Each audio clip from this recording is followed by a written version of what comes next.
भारत के प्रधानमंत्री माननीय श्री नरेंद्र मोदी जी से मैं प्रार्थना करती हूं कि आज के इस अत्यंत आनंद के तथा महत्वपूर्ण अवसर पर वे अपनी ओजस्वी वाणी तथा बहुमोल विचारों से हमें अनुग्रहित करें।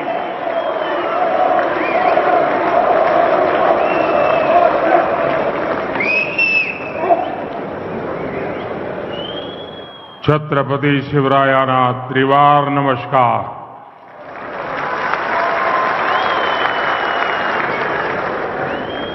महाराष्ट्र के राज्यपाल श्रीमान रमेश बैस जी, यहां के कर्मठ मुख्यमंत्री श्रीमान एकनाथ शिंदे जी, उप मुख्यमंत्री देवेंद्र जी, अजीत जी, केंद्र और राज्य सरकार के मंत्रीगण, सांसदगण, विधायकगण और विशाल संख्या में हम सबको आशीर्वाद देने के लिए आए हुए मेरे परिवारजन, शिर्डीच्या या पावन भूमीला माझे कोटी कोटी नमन। 5 वर्षापूर्वी या पवित्र मंदिराला 100 वर्ष पूर्ण झालेले होते। तेव्हा मला साई दर्शनाची संधी मिळाली होती। आज यहां साईं बाबा के आशीर्वाद से 7,500 करोड़ रुपए के विकास कार्यों का भी शिलान्यास और लोकार्पण हुआ है। महाराष्ट्र को 5 दशक से जिस नीलवंडे डैम का इंतजार था, वो काम भी पूरा हुआ है और मेरा सौभाग्य है कि मुझे अभी वहां जल पूजन का सौभाग्य मिला। आज मंदिर से जुड़े जिन प्रोजेक्ट्स का लोकार्पण हुआ है, उनका शिलान्यास करने का अवसर भी मुझे ही मिला था।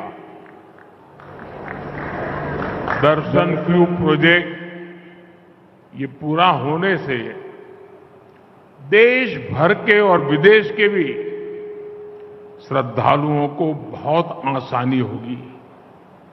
साथियों, आज सुबह ही मुझे देश के एक अनमोल रत्न वारकरी संप्रदाय के वैभव हरिभक्त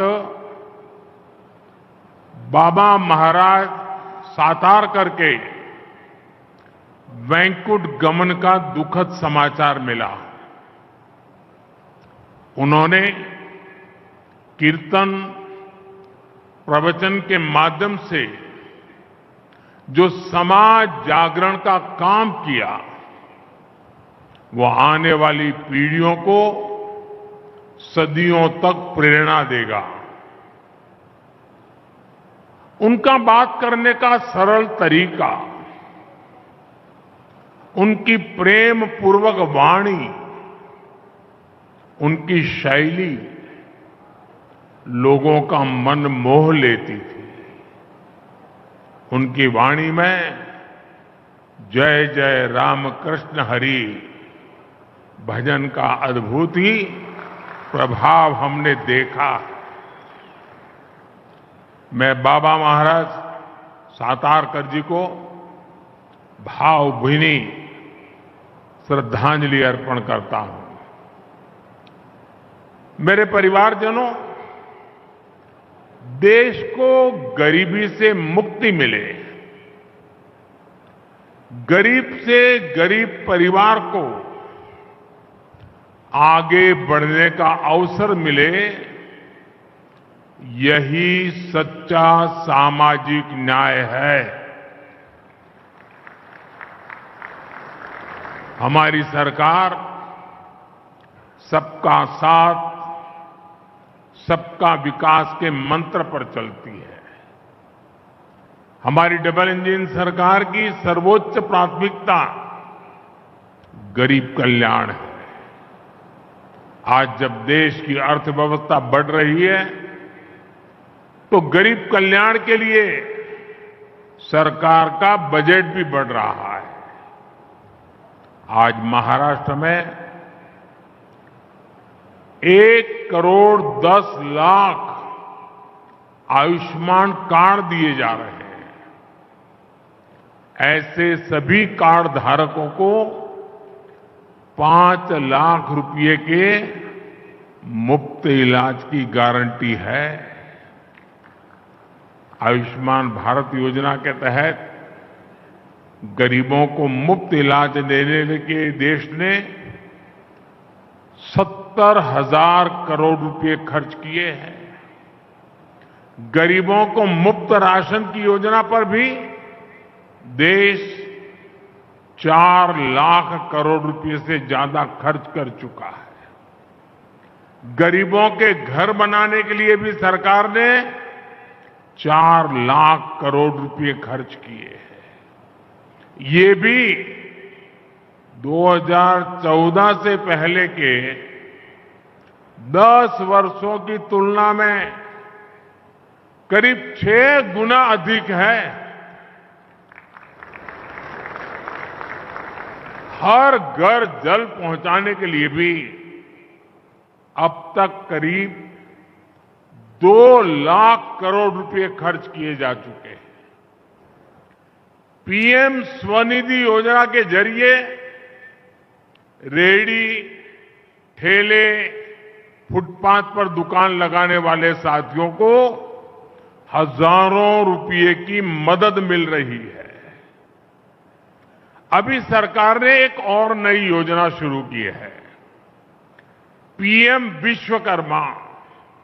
इससे सुथार, सुनार, कुम्हार, मूर्तिकार ऐसे लाखों परिवारों को पहली बार सरकार से मदद सुनिश्चित हुई है। इस योजना पर भी 13,000 करोड़ रुपए से ज्यादा खर्च किए जा रहे हैं। अभी मैं सारे इतने आंकड़े बता रहा हूं, लाखों करोड़ों के आंकड़े बता रहा हूं। 2014 के पहले भी आप आंकड़े सुनते थे, लेकिन वो आंकड़े क्या होते थे? इतने लाख का भ्रष्टाचार, इतने करोड़ का भ्रष्टाचार, इतने लाख करोड़ का गफला। अब क्या हो रहा है? इतने लाख करोड़ इस काम के लिए खर्च किए गए, इतने लाख करोड़ इस काम के लिए। मेरे परिवारजनों, आज के कार्यक्रम में बड़ी संख्या में हमारे शेतकरी साथी भी मौजूद हैं। मैं सबसे पहले उन बालिकाओं को बहुत बहुत अभिनंदन करता हूं जिन्होंने अभी हमारे सामने हमारे शेतकरी समाज को संदेश देने के लिए धरती कहे पुकार का एक बहुत अच्छी नाटिका प्रस्तुत की। आप जरूर उसमें से संदेश लेकर के जाएंगे। मैं उन सभी बेटियों को बहुत बहुत बधाई देता हूं।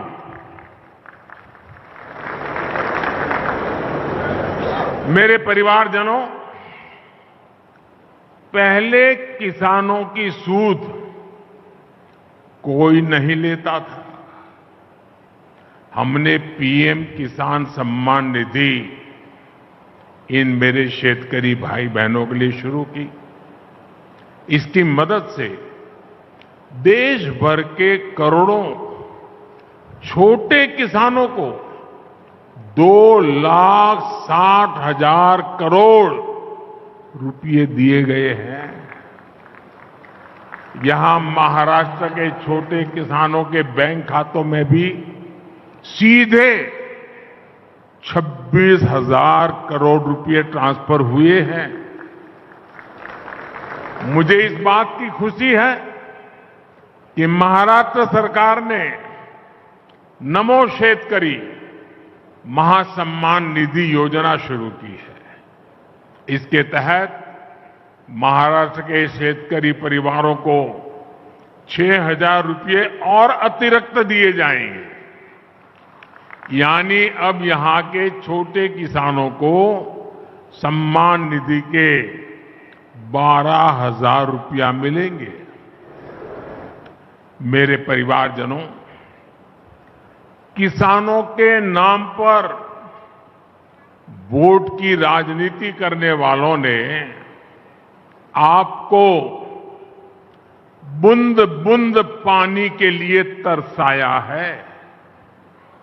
आज नीलवंडे परियोजना पर जल पूजा हुई है।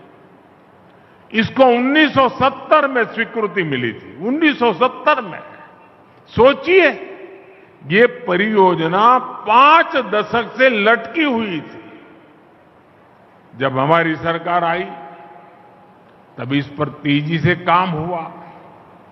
अब लेफ्ट बैंक कैनाल से लोगों को पानी मिलना शुरू है और जल्द ही राइट बैंक कैनाल भी शुरू होने वाली है। राज्य के सूखा प्रभावित क्षेत्रों के लिए बलिराजा जल संजीवनी योजना भी वरदान सिद्ध हो रही है। दशकों से लटकी महाराष्ट्र की 26 और सिंचाई परियोजनाओं को केंद्र सरकार पूरा कराने में जुटी है। इसका बहुत बड़ा लाभ हमारे किसानों को होगा, सूखाग्रस्त क्षेत्रों को होगा। लेकिन जब आज इस डैम से पानी मिलना शुरू हुआ है, मेरे सभी किसान भाई बहनों को मेरी एक प्रार्थना है। ये पानी परमात्मा का प्रसाद है। एक बूंद भी पानी बर्बाद नहीं होना चाहिए। पर ड्रॉप मोर क्रॉप। जितनी भी आधुनिक टेक्नोलॉजी है उसका हमने उपयोग करना चाहिए। मेरे परिवारजनों, हम सच्ची नियत से किसान के सशक्तिकरण में जुटे हैं। लेकिन कुछ लोगों ने महाराष्ट्र में किसानों के नाम सिर्फ और सिर्फ राजनीति की है। महाराष्ट्र के एक वरिष्ठ नेता केंद्र सरकार में कई वर्षों तक कृषि मंत्री रहे हैं। वैसे व्यक्तिगत रूप से तो मैं उनका सम्मान भी करता हूं, लेकिन उन्होंने किसान के लिए क्या किया? 7 साल के अपने कार्यकाल में उन्होंने देश भर के किसानों से सिर्फ, यह आंकड़ा याद रखना, 7 साल में देश भर के किसानों से सिर्फ 3.5 लाख करोड़ रुपए का एमएसपी पर अनाज खरीदा। जबकि हमारी सरकार 7 वर्षों में एमएसपी के रूप में इतने ही समय में 13.5 लाख करोड़ रुपए किसानों को दे चुकी है।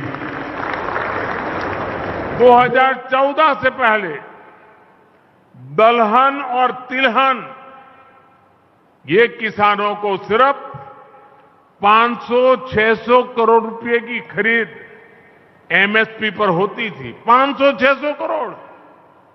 जबकि हमारी सरकार 1,15,000 करोड़ रुपए से ज्यादा दलहन और तिलहन किसानों के बैंक खातों में दे चुकी है। जब वे कृषि मंत्री थे तब किसानों को अपने पैसे के लिए भी बिचौलियों के भरोसे रहना पड़ता था। महीनों महीनों तक किसानों को पेमेंट नहीं होती थी। हमारी सरकार ने एमएसपी का पैसा डायरेक्ट किसान के बैंक खाते में भेजने का प्रबंध किया है।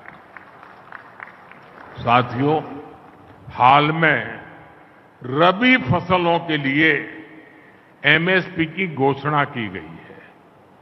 चने के एमएसपी में 105 रुपये, गेहूं और कुसुम के एमएसपी में 150 रुपये की बढ़ोतरी की गई है। इससे महाराष्ट्र के हमारे शेतकारी साथियों को बहुत लाभ होगा। गन्ना किसानों के हितों का भी हम पूरा ध्यान रख रहे हैं। गन्ने का मूल्य 315 रुपये प्रति क्विंटल किया जा चुका है। बीते 9 साल में करीब 70,000 करोड़ रुपए का इथेनॉल खरीदा गया है। ये पैसा भी गन्ना किसानों तक पहुंचा है। गन्ना किसानों को समय पर भुगतान हो, इसके लिए चीनी मिलों, सहकारी समितियों के लिए हजारों करोड़ रुपए की मदद दी गई है।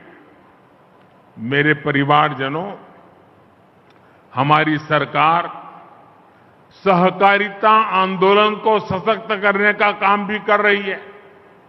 देश भर में 2 लाख से अधिक सहकारी समितियां बनाई जा रही हैं। देश के किसानों को भंडारण की, कोल्ड स्टोरेज की अधिक सुविधाएं मिले, इसके लिए भी सहकारी समितियों को, पैक्स को मदद दी जा रही है।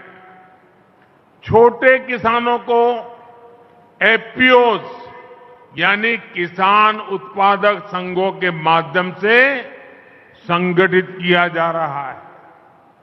सरकार के प्रयास से अभी तक देश भर में 7,500 से अधिक एफपीओ भी बन चुके हैं। मेरे परिवारजनों, महाराष्ट्र अपार सामर्थ्य और अनगिनत संभावनाओं का केंद्र रहा है। जितना तेज महाराष्ट्र का विकास होगा, उतनी ही तेजी से भारत विकसित होगा। कुछ महीनों पहले मुझे मुंबई और शिरडी को कनेक्ट करने वाली वंदे भारत ट्रेन को हरी झंडी दिखाने का अवसर मिला था। महाराष्ट्र में रेलवे के विस्तार का ये सिलसिला लगातार जारी है। जलगांव से भुसावल के बीच तीसरी और चौथी रेल लाइन शुरू होने, मुंबई हावड़ा रेल रूट पर आवाजाही आसान होगी। इसी तरह सोलापुर से बोरगांव तक 4 लेन रोड के निर्माण से पूरे कोंकण क्षेत्र की कनेक्टिविटी बेहतर होगी। इससे उद्योगों को तो फायदा होगा ही, गन्ना, अंगूर और हल्दी किसानों को भी लाभ होगा। ये कनेक्टिविटी सिर्फ ट्रांसपोर्ट का नहीं, बल्कि प्रगति और सामाजिक विकास का भी नया रास्ता बनाएगी। एक बार फिर आप इतनी बड़ी तादाद में आशीर्वाद देने आए, मैं हृदय से आप सबका बहुत बहुत आभार व्यक्त करता हूं। और आओ हम मिलकर के 2047 2047 जब आजादी के 100 साल होंगे, दुनिया में भारत का नाम विकसित भारत के रूप में होगा। ये संकल्प लेकर के चले। बहुत बहुत धन्यवाद।